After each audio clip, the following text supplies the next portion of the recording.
All right, court just ended on the second day of 6ix9ine's testimony. He is going to testify for a third day, possibly a fourth.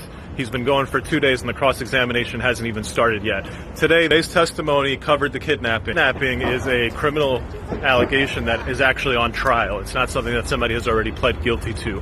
So with the kidnapping, the story as told by Daniel Hernandez on the stand today is that on that day, he was scheduled to appear at some football player's mansion party. They paid him $40,000 to show up. Eventually the party got canceled because the cops had shut it down, so he didn't go there. Instead, he ends up at a strip club.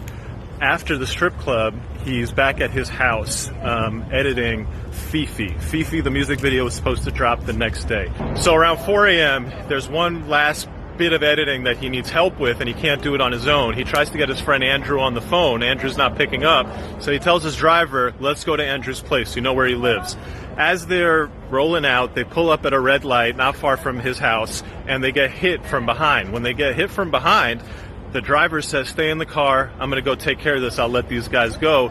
The driver assumed that it must have been a car accident, a drunk driver. It's 4 or 5 in the morning. As Tekashi describes it, the next thing he sees after a couple minutes of Jorge not coming back is a guy pulling up to the side with a gun out. His driver gets back in his car, and as 6ix9ine is being driven off, his driver follows that car.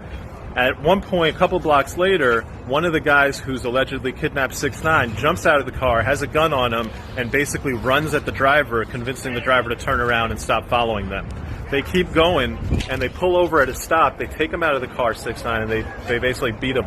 And they just, repeatedly beat him and said, renounce your gang membership, and they record all of that on video. We don't have the video. The video's not been produced in evidence, so it'd definitely be something that come up on cross-examination.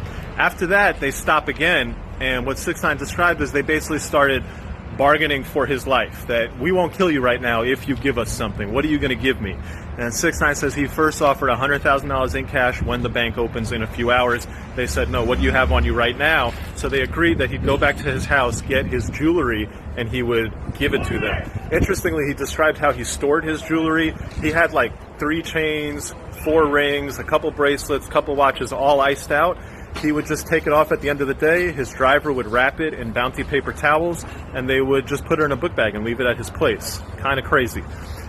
They resolve that, all right, you give me the jewelry, I'll let you live. They go back, they go to his house, they pick up the jewelry, they drive a couple minutes more, and they eventually let him out of the car. So they say, all right, well, get out. And he says, no, I'm not going to get out. If I get out, y'all are going to shoot me. And they say, well, if you don't get out, we're going to shoot you. So at that point, he gets out. He gets out, starts running, and he testified that the driver said to him, hey, hold up, I want to talk to you. And he just kept running, and he said, hold up, stop running, I want to talk to you. That was the end of the testimony on the kidnapping. From there, he went to he ran, and he actually got in a car. And this part was kind of hilarious. People were giggling in the courtroom. He gets in a car with the guy, and the guy's like, yo, get out of my car, get out of my car. He's like, nah, I'm not getting out. I can't get out. I'm going to die if I get out. You need to just chill out and drive. And so this guy's like, oh, shit, this is kind of crazy. So he starts driving. But he essentially he makes like one right and a left, and 6ix9ine's like, no, don't go that way.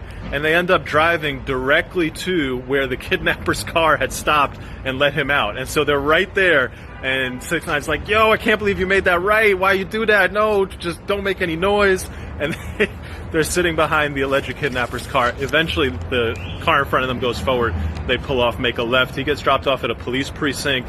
Then he goes to a hospital in Brooklyn. Shadi shows up, helps him out, says, we got to get out of this hospital. There's too many fans over here. And then they go to a hospital in Long Island where he gets some treatment. Crazy story about the kidnapping. Couple key points to remember as cross-examination comes up. None of the other crimes involve these defendants. This crime involving these defendants, this alleged kidnapping, who knows? Who knows what a jury is going to think? He wasn't held down. He wasn't handcuffed. He was sitting in the back seat of the car that the alleged kidnappers had while they were both in the front seat. So and then at the end, he's running away and they're just talking to him like, hey, hold up, stop running. So a lot of stuff that's going to come out in cross.